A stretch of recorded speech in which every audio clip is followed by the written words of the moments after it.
Bueno, rebasamos ya este mediodía del martes, hoy día 16, estamos en este mes de mayo, bonito mes, y fíjense ustedes que decían los expertos en meteorología que mañana iba a llover 90% y dice ahora que no, que lo dejamos para el jueves, pues no sé yo.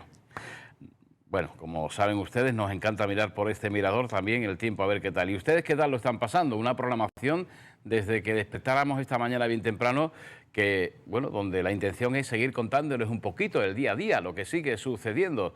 Poquito de lo que sucedía ayer tarde-noche con esas noticias y, bueno, lo que sigue sucediendo en esta mañana, como digo, de martes. Nos seguimos implicando con ustedes en, ya digo, estar con gente que cuente siempre cosas. Hoy en El Mirador, hoy vamos a afirmarlo en este final ya de programa hasta las 12:25 aproximadamente, con literatura. De nuevo, nuestra intención es hablar de un libro, de hablar con su autor, lógicamente. Y en esta situación que nos encontramos, yo diría que es un libro, no es una novela, digamos que es libro memorialista, porque aquí tiene que ver mucho lo contado, lo que se recuerda, lo que la memoria pone en práctica con generaciones. Me van a entender ahora cuando les explique una cosita más. Historias contadas, en este caso, bajito, casi al oído, boca a boca. Presten atención. ¿Qué sería de nosotros? Los olvidados, los que retumban en la memoria, los perseguidos. Si perdemos la memoria. El boca a boca, la transmisión oral de lo vivido, ha sido la forma natural a través de las personas han ido dejando su legado a las sucesivas generaciones. Boca a boca.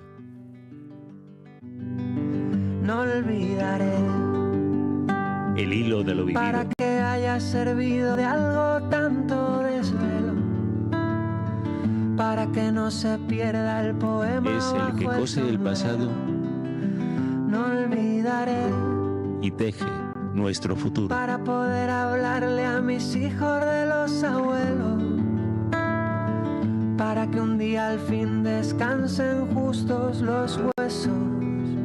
No olvidaré. Bueno, pues sirva esto de preámbulo, de intención sana de compartir con el autor y con su libro. Hoy queremos hablar, como digo, relatos contados al oído, en voz bajita, por una mujer, Lucía, durante el transcurso de toda su vida. Hoy Lucía es protagonista porque, bueno, hablamos de sus historias que las contaba desde hace muchos años a alguien. Y ese alguien era y sigue siendo su hijo y es precisamente nuestro invitado, Fermín. Fermín Aparicio, ¿cómo está? Hola, buenas tardes, muy bien. Bienvenido Muy bien. al Mirador de Onda Cádiz. Ya. Boca a boca, el hilo de las historias, recuerdo de una madre, afortunadamente sigue con nosotros, 91 años creo. 91 años, sí. Lucía, a quien mandamos un saludo también. Y no sé si está en disposición también de prestarnos atención y de Bueno. saber un poquito de qué estamos hablando, ¿no? Tiene momentos. Tiene momentos, ¿no? Ahora mismo tiene momentos. Bueno, pues ojalá esos momentos lúcidos sirva también para saber que en la radio y televisión pública se está hablando de su hijo, su libro, pero las historias que las contó ella. Sí, sí. El libro se llama Boca a Boca precisamente porque el boca a boca ha sido la manera tradicional y quizás la única manera de comunicar lo que siempre se ha llamado los perdedores del golpe de Estado del 36. La única posibilidad, ¿no? La única posibilidad de continuar, de contar su vida, era el boca a boca. Y ese es el sentido que tiene el título.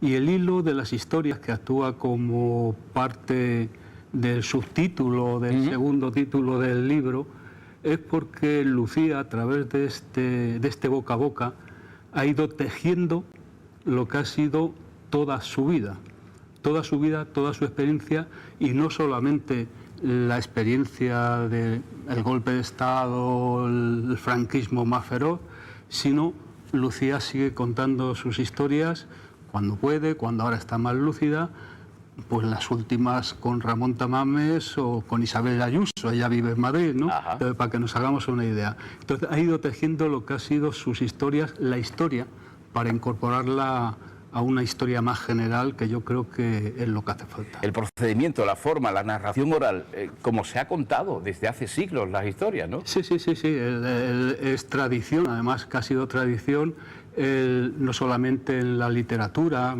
si nos vamos a la Edad Media, a los juglares, en definitiva era eso, era contar cosas en las plazas, pero no solamente en literatura, en la música. La música es una manera de transmisión. Correcto. Cuando no hay internet, cuando no hay discos, la gente ha cantado canciones y la ha transmitido. Es como una forma de expresión cultural a generación para generación. Lo que pasa es que también es verdad una cosa, que corremos un riesgo. Y eso me parece que era Elena Fortún, la autora de Infantil, que vivió la guerra civil en Madrid y en pleno bombardeo decía que si las cosas no quedan escritas, claro, las cosas se olvidan. Y cuando quedan escritas es como si se reviviera continuamente, ¿no?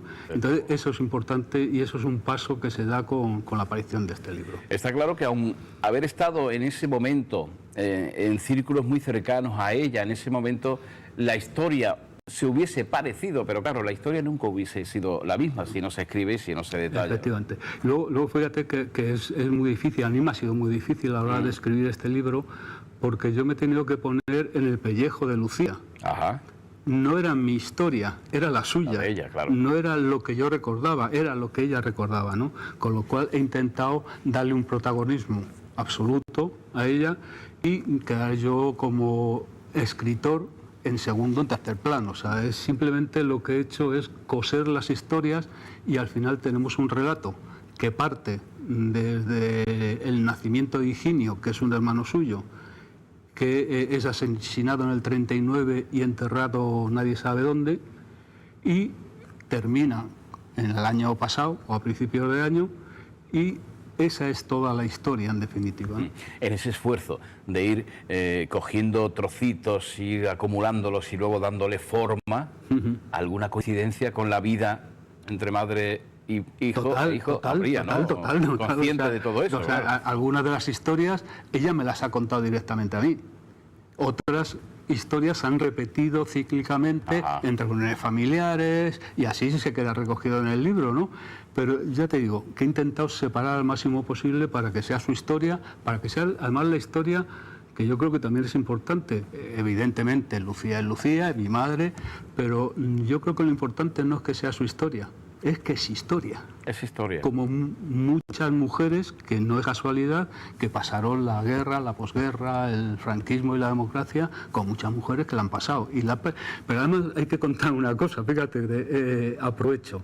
Lucía es una persona que cuando empieza la guerra, en el 36, tiene 4 o 5 años, termina con 7, 8 años y no le da tiempo de ir a la escuela.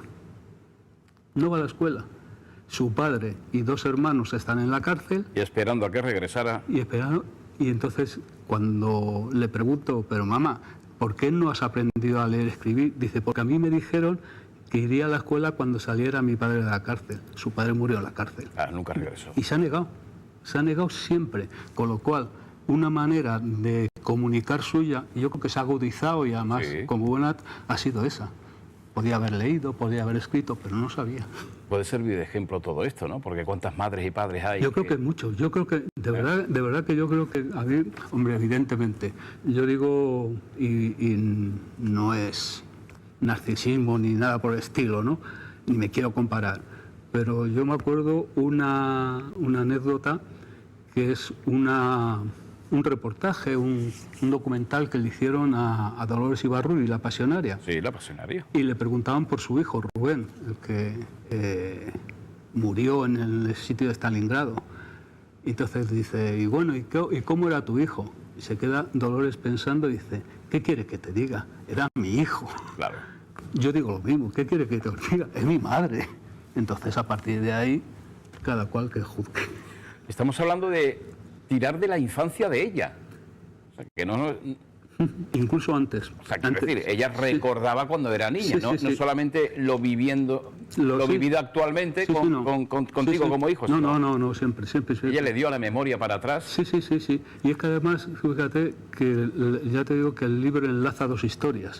Enlaza la historia de Higinio, que es hermano suyo, un chaval que con 23 años la asesinan y desaparece. El único recuerdo que hay es una foto suya que aparece en el libro y en el vídeo, ¿no? Antes, sí. Y él va, desde 1916 cuenta la historia del pueblo, intenta un poco situar al lector dónde se realiza el relato, y hasta 1939. Ella enlaza de 1935-37. Yo creo que el 37 son los primeros recuerdos que yo recuerdo, nunca mejor dicho, hasta enero de este año. Ah, hasta enero de este año. Sí, prácticamente sí. Estaba contando. Pero contando mi madre, ¿no? Pero el detalle de cómo se remueve, se sigue removiendo y dice que se remueve del asiento cuando en Telemadrid sale el Ayuso en televisión. Fíjate. O sea, y no lo soporta. Entonces, bueno, evidentemente cada vez más deteriorada. Y además es que era la última oportunidad que yo creo que teníamos, y que no solamente yo, sino nuestra generación, de incorporar un relato lo más próximo a la realidad de todo ese periodo, ¿no? Si mueren los protagonistas, ya es otra cosa. Claro. Hablamos de cualquier otra cosa, menos a lo mejor lo que pudo haber sido, que no lo fue, o suponemos que lo fue, pero no tenemos la certeza. En todas esas historias, no sé, la situación política, lo social y la familiar, lógicamente, ¿no? Si tuviésemos un poquito que elegir. Mira, hay un detalle que yo creo que me decía una amiga que leyó el libro en el periodo de pruebas, dice, el libro tiene mucho de picaresca. Pues sí, la familia, tanto Higinio como mi abuela, como mi madre, siempre han mirado la vida desde el optimismo.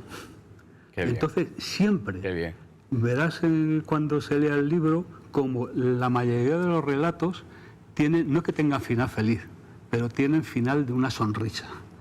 Y entonces eso lo ha conservado siempre. Por algo Almudena Grande decía que la alegría y la sonrisa es una manera de resistencia. Eso por una parte. Y luego por otra parte verás o veréis en los relatos lo que yo siempre he dicho, y me ha dado envidia de mi madre, y estoy orgulloso, no solamente de mi madre, ya te digo, sino de una generación, de lo que puede ser íntegro, lo que puede ser la dignidad, ¿no? El cómo, aun callándose, nunca han bajado los ojos. Y que no se preocupe nadie, que cuando Lucía vuelve al pueblo después de muchos años, porque va a Madrid, y se encuentra a los mismos falangistas que le hacían picias, les llama hijo de puta. O sea, a sus ojos, o sea, nunca ha claudicado. Para mí me parece importante, ¿no? La dignidad y la honestidad, ¿no? Me trae a la memoria de Fellini la película La vida es bella, ¿no? Un poco. Sí. No, a mí me decía esta amiga lo de anécdotas, te cuento anécdotas, sí, no voy a desvelar el libro porque si no, no tiene sentido. Pero cuenta en uno de los relatos como una vecina en el pueblo, después de salir de la cárcel, en los años 45 aproximadamente, va a misa casi todos los días.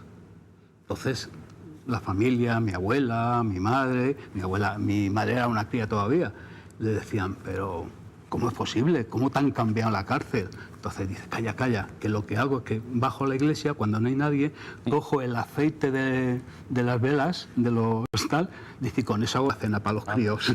Fíjense. Entonces, me refiero que es la necesidad, de la necesidad surge la sonrisa. Y yo creo que es importante. Qué bueno. Y sonreír mientras que lo estás contando, como hijo ya, además como autor del libro, lógicamente. Me lo he pasado muy bien, Digo que he jugado o he contado con la memoria inestimable de mi padre. Mi padre tiene ya 94, pero tiene una memoria que no te puedes imaginar. A la hora de reconstruir la vida de mi tío, de Higinio, yo sabía muy poco. Sabía la foto, que había desaparecido, que se decía que la habían fusilado al pasar los restos de José Antonio de Alicante a Madrid. Se decía, y había muy poco más. De hecho, tuve que sacar la partida de bautismo para tener físicamente. Asegurarte, claro. Pues mi padre jugó un papel fundamental porque se acordaba cómo se llamaba su novia, la Dominga. Tu tío estuvo saliendo con la Dominga, le gustaba el acordeón y no sé qué. Y entonces, bueno, al final se ha podido construir el libro. Estamos hablando de nombres también, que son dentro de la familia, pero imagino, a nivel argumento, para seguir identificando y poniéndonos Sí. en ese escenario de aquellos años. Habrá coincidido también con otras familias y con otra gente, ¿no? Claro. Yo, fíjate, he querido tener cuidado con el libro de no levantar más ampollas que las necesarias. Ajá. Se encuentra una anécdota del año 33 o por ahí, y he preferido cambiar los nombres, los apellidos de la gente, porque no aporta nada. Por ejemplo, una de las cosas que a mí me contó mi madre, yo estuve en Carabanchel en la transición, y mi abogado era José Manuel Romero, un tío muy interesante. Te digo por qué, porque acabó siendo el jefe de la Casa Real o algo así de Juan Carlos, una cosa así. Y entonces él le contaba una anécdota de, me ha contado el rey que soy amigo, que se ha reunido con socialistas y con comunistas, estamos hablando de los años 76. Entonces cuenta la anécdota, ¿no? Yo he querido no poner los nombres del socialista y del comunista por delicadeza histórica, ¿no? Si no lo quieren contar ellos, pues yo no estoy para desvelar, ¿no? ¿Qué digo yo? Aunque nos has apuntado algunos ejemplos, yo me imagino que todo tampoco se habrá contado en este libro. No, todo no. Todo lo que yo me haya acordado, lo que han aportado algunos de mis hermanos más cercanos y tal, pero no es una biografía. He querido ir a la biografía. Es los relatos de Lucía, enlazados, puestos cronológicamente, para que al final sea atractivo leerlo y ver todo cómo ha sido la historia, ¿no? Que es la historia nuestra, la historia de una mujer que con 20 años se va del pueblo a servir a Madrid, cómo es su llegada a Madrid y las casas donde está sirviendo y las anécdotas, que eso sí las he contado hasta tal. Entonces... ¿De dónde sois? Pues ella son originales, mi padre y mi madre, de un pueblo pequeñito al lado de Tarancón, en Cuenca, Barajas de Melo. Yo soy madrileño, pero yo siempre he dicho que soy madrileño de casualidad, porque nací en eso del autocar cuando llegaban del pueblo y cosas. No lo digo con especial orgullo. Yo nací en Madrid y llevo en Cádiz 19 años. 19 años. O sea que soy un poco madritano ya. Madritano, bien traído. Estamos hablando de un libro, Boca en Boca, al hilo de... El hilo de las historias. El hilo de las historias. Lucía, a la cual saludamos, le contó a su hijo, como su madre le puede contar a ustedes también, esas historias desde cuando era pequeña. ¿Qué ha hecho Fermín? Ir recopilando, al hilo de todos esos argumentos, ha ido creando distintas historias en una sola, que es este libro del que estamos hablando, que por cierto se presenta ya pasado mañana. El jueves. A ver, cuéntame. El jueves sí, se lo presenta, bueno, el libro lo tengo que decir porque me parece una aportación importante para el libro. El prólogo corre a cargo de Pepe Petengui. Ah, bien. Gaditano de Pro, ilustre laico, porque es un ilustre laico, humanista, y con un sentido humor importante. Entonces corre a cargo del prólogo y él va a ser la presentación a cargo de él también. Será a las 19:30 en la antigua parra de la calle Bedor, lo que normalmente se conoce como el Bar de las Niñas. El Bar de las Niñas sí que se le conoce. 7:30 el jueves. 7:30. Una amiga me decía con sarna, ¿no sabes si equivocado de hora? Digo, no. Dice, porque tú date cuenta que es 1930 y no en 1936. Digo, pura casualidad. Correcto. Que finalmente hemos descubierto un poco lo que como hijo o como persona has querido. Pero háblame un poquito más. Finalmente, ¿qué es lo que quieres conseguir? Además de que, como decimos aquí, y bien nos conoce, que quede para los restos, que se conozca y que públicamente se dé testimonio de ello, pero a nivel ya familiar. Eso debe ser también algo más grande, ¿no? Sí, lo que pasa que además, fíjate, cuando empecé con la historia, me crucé por la calle con Juan José Sandoval, el editor, se lo conté y dijo, Quillo, del tirón vamos con el libro, o sea, desde el principio apostó, porque corría cierta urgencia a los 91 años y a los 94 de verse de alguna manera reflejado, pero repito, siendo importante, no es lo más importante del libro, siendo importante que evidentemente es una historia real, es una historia que sin ser un libro de historia no es un libro de ficción, indudablemente, pero que lo más importante yo creo que es la historia de toda una generación. Ajá. Que si decimos que nuestros jóvenes, y es verdad, se tienen que ir a buscar la vida por ahí, tú imagínate la gente que llega a los pueblos en 1950 a Madrid sin saber leer, sin saber escribir o malamente, y se tiene que buscar la vida, que también se cuenta cómo se buscan la vida, lo que hacían, que al final dice, coño, ¿qué diferencia hay con los peruanos que nos llegan ahora o los marroquíes? No hay ninguna, que somos nosotros, somos así. Sí, sí, igual.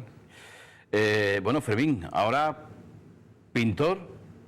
Sí, bueno, sí, no, sí. Digo pintor Sí, es sí, el que sí, pinta, sí, ¿eh? Sí, sí, pintor Luego es el que pinta. valoraremos la obra, pero bueno. Sí, sí, no. Pintor y especialmente también en medios digitales como, Sí. bueno, colaborador, ¿no? He colaborado bastante en medios digitales, en el Diario de la Bahía de Cádiz, en Cádiz Noticias, como articulista, como opinador, lo que dice.